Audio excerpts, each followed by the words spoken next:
Hey guys, what's up? My name is Deej the Dragon Gamer, and welcome to my video. Today, I'm having a claw at Swing Swing Submarine's latest title, Seasons After Fall.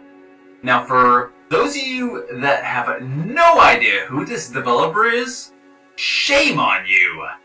Swing Swing Submarine is a small dev team, I believe, consisting of 2 guys, and they make some very interesting puzzle platformers, and I actually have quite a bit of experience with both Blocks That Matter and Tetrabot and Company, the 2 previous games that this company released, and both are ones I would highly recommend.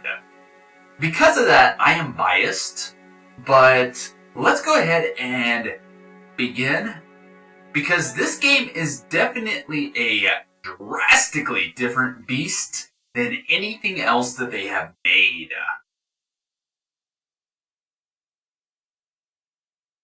Now, for starters, this game uses the Unity engine. Their previous 2 titles both used a custom-built Java-based engine that they made for both games. Although, I don't know if Tetrabot and Company was released for the consoles, but Blocks That Matter did use XNA for the Xbox 360. Now, in this game, you are a spirit seed of some type, and you end up possessing a fox. And the whole point behind this game is you are this being that's trying to awaken and, I guess, tame the seasons. But I'm not sure why. Now, there's this voice that is constantly telling you what you're supposed to be doing, and I am not sure if she's good or evil, because there is a possibility that she could be like a final boss or something. Now, something that I noticed right off the bat with this game was the game's art style. Unlike their previous games, this game uses a very nice, very colorful, hand-drawn pastel color scheme, when the previous games used very blocky, very Adobe Photoshop / Illustrator style artwork. And the music and sound effects for this game and background noise are top notch. And you see this thing right here? This golden thing that's flying around, that is the guardian of Fall, which I just awokened, and it was this giant crane. And right now, I am actually trying to follow him, and you see here, I can actually use this bark, which allows me to cause certain things to happen. In fact, there's not very many mechanics in this game so far, but I'm only about maybe an hour and a half in, and this is only the 2nd or 3rd major area of the game. And we're also going to we're also going to activate Winter by barking, and by doing that, we're going to blow that up. It's okay. The Guardian of the Fall has finally gone back to sleep. You're safe now. Follow the fragment it gave you. It will know the way to the lake. Okay, awesome. Okay, so this is actually not the spirit of the Guardian. This is just a fragment of him. But this game, from a thematic standpoint, it kind of reminds me of, or a lot of, Shadow of the Colossus in a weird way. And I'm not sure why. It just seems to have this very mysterious travel from one area to another and deal with giant creatures feel to it. And it's pretty awesome.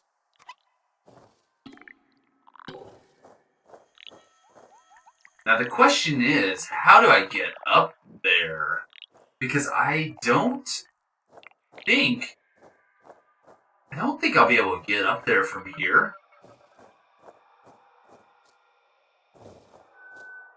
Now that voice that was just talking a little while ago, that woman's voice, that is who I was talking about. That I'm not sure about.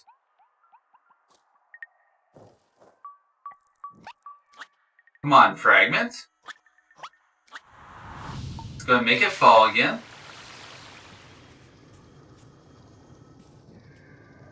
Ah, that's what I was looking for. Okay, so I'm going to get on top of this leaf. Now, from what I've read, this game does have other mechanics.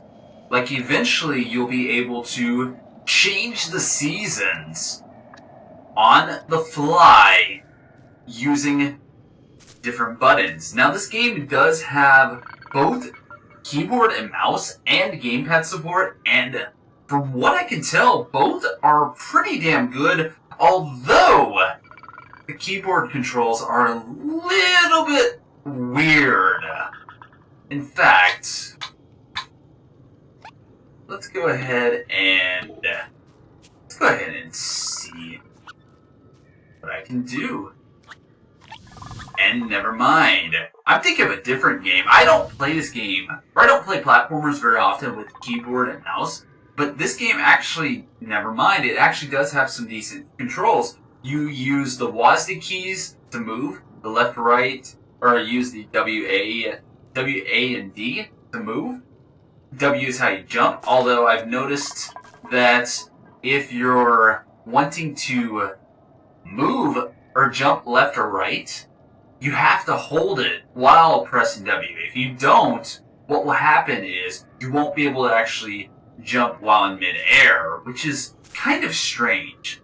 Now, if there's one major issue I had with this game before the patch that recently got released, it was the fact that this game had severely massive performance issues right off the bat. And I'm not sure why. And it seems that the devs were able to fix most of them, but I was actually hitting inconsistent frame rates on my GTX 1070 and my AMD FX 8320E. And it seems that there were maybe 2 or 3 patches that all dealt with performance issues and a few bugs.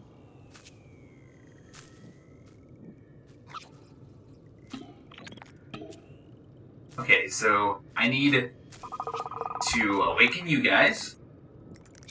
Let's make you guys jump down.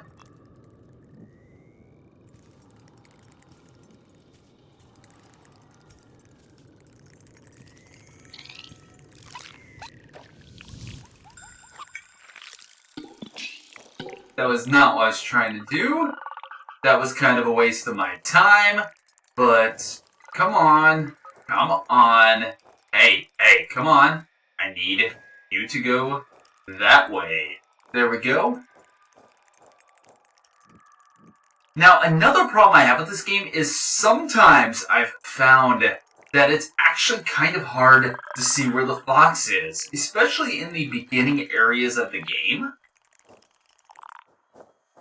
And I know that's a weird complaint, but I think it's a very valid one.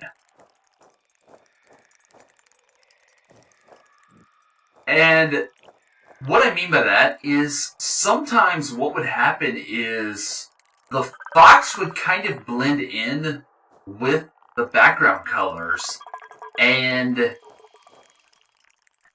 it would make it really hard to figure out what was going on.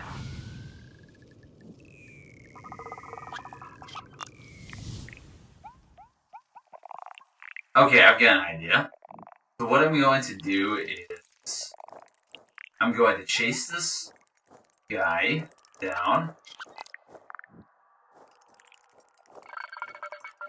I'm going to make it fall.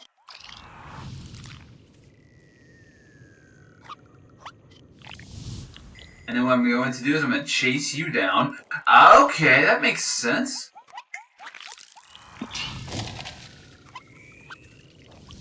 Okay, so I'm not sure why there are two of the exploding bug things there. Oh, unless this has had something to do with it.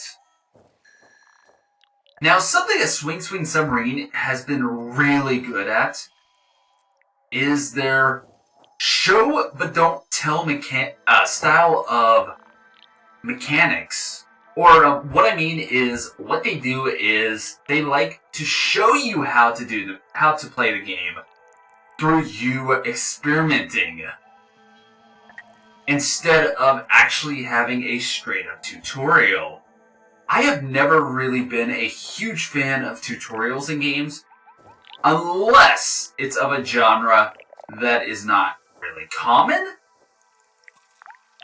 or if it has some very interesting mechanics that aren't readily accessible. This game, so far, mechanically, it seems to be one of those types of games where the entire game is one long tutorial, in the same vein as a lot of Nintendo's games, which is really, really nice.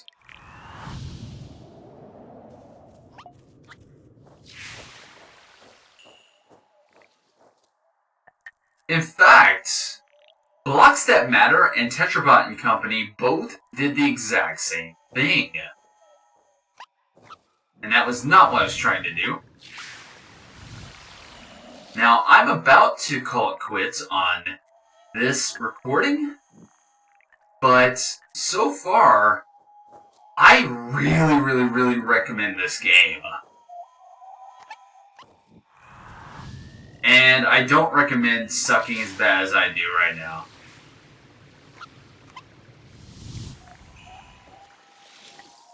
I am not very good at platformers, and this is not really a platformer, this is more of a classic adventure game.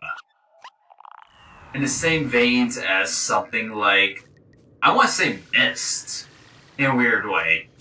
I mean, it's not the same type of game, but it is definitely a game that has a lot of the same elements. In fact, in my previous recording, and I don't know if you guys saw that or not, but there was a little bit of a performance hiccup there.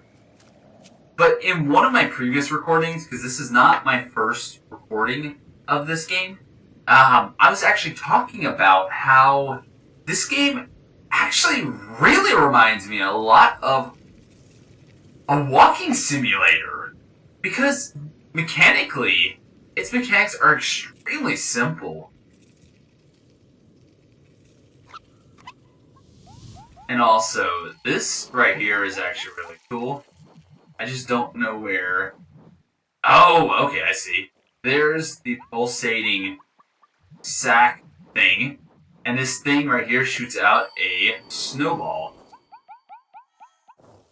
which allows me to go up here.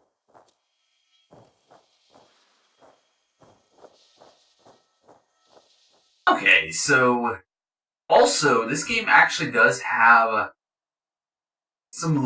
did have some loading issues during my previous playthroughs. In fact, one time, it took almost a minute to load load the game from that screen, and it kind of drove me insane. Now, I'm not sure if that's because I was recording with DX Story's Magic Yub codec, or if it was just because the game had some loading issues. I don't know. But at the same time, I was also recording in 4K, and this game does not like to play well with 4K.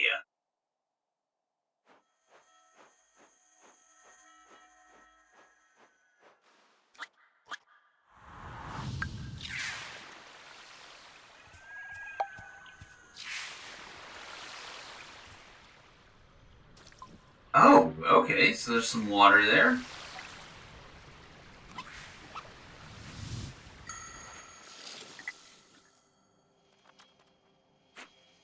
Now, this game started with winter, so I wonder why it's called Seasons After Fall, because, well, okay, technically that makes sense, because winter is after fall, but it seems to be going backwards with its seasons. I'm impressed.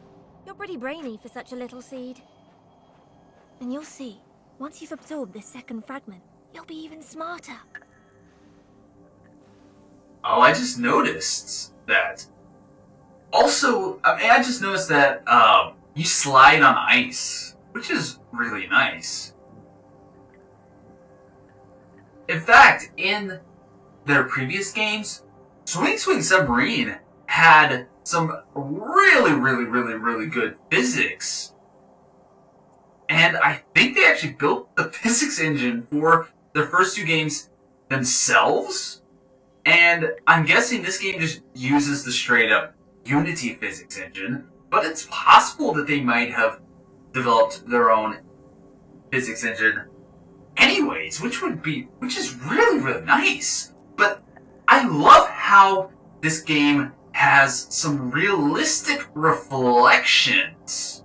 You don't see that many games like this have that level of detail.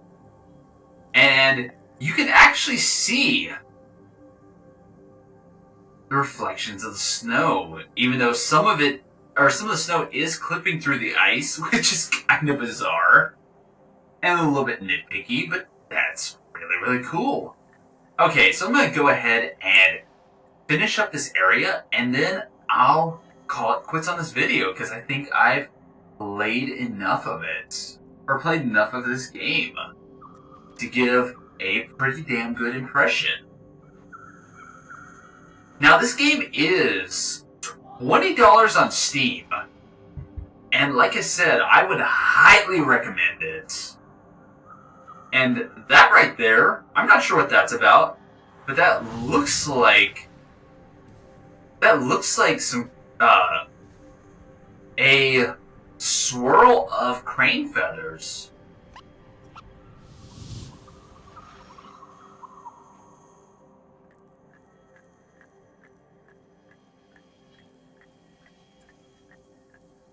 Now this game has, well, in the first area, this game had quite a few ruins and totems that when you walked by them, they would actually start glowing, and then I think they would react if you barked at them, and it had something to do with the Guardian of Winter. Like he was this giant bear, and he was hibernating, and anyways, apparently the lore was he actually, over the course of his lifespan, because he's been around for a long time, he actually carved all of these totems and gave them life.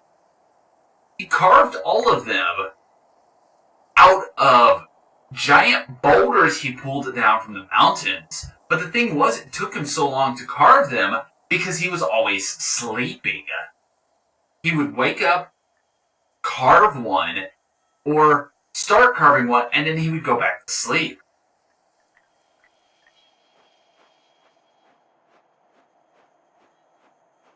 Okay, so what's up here?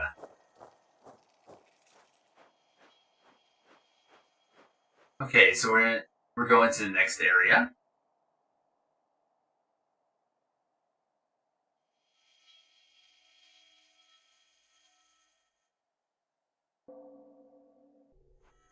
Okay, so we're back in Sanctuary, which is the opening area. Now, one more complaint I have with this game, and this is something that's nitpicky, it's not something that necessarily is a bad thing, but I hate it when games take control away from you. Instead of having a full cutscene, they actually have where you run, and then you start slowly moving, and then it just kind of yanks you to a certain spot, and then it drags the camera somewhere else and shows you something that's going on. I don't like that, personally. And that's what's going on here. Except for here, I was still able to move. A lot of times in this game, you kind of just stop, and then it just kind of the camera starts shaking, and it looks like I can't go back.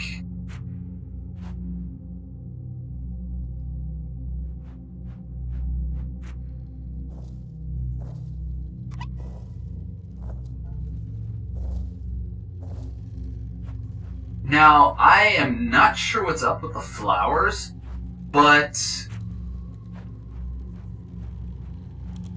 I've noticed several areas where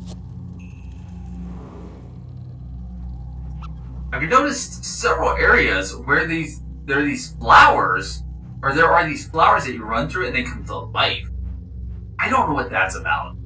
I mean, it hasn't really explained what that's about, but I've been trying to get every single one that I've found.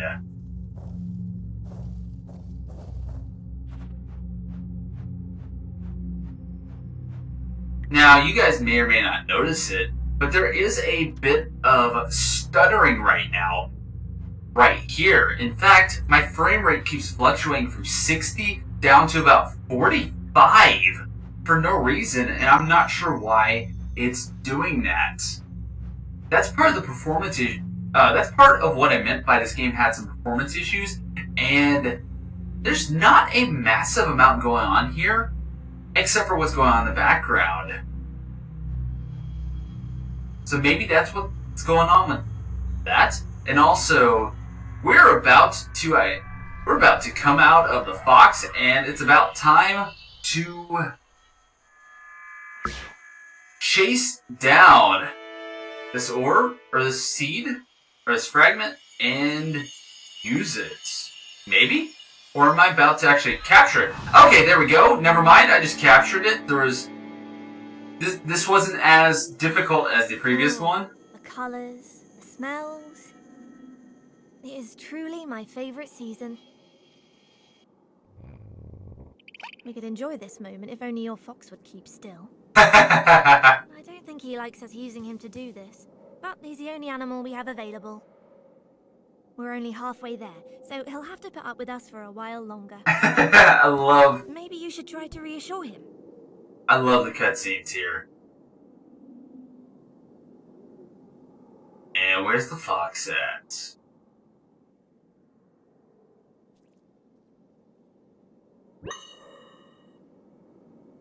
Okay, that was simple. But at least he likes you. That's something.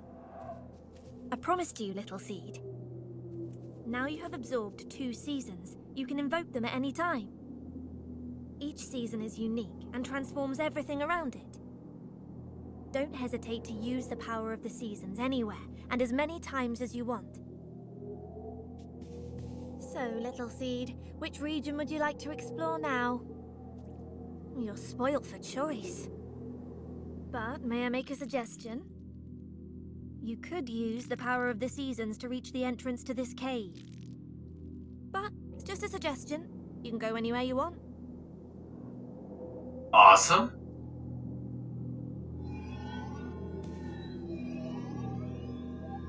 Okay. Oh, okay. That's cool.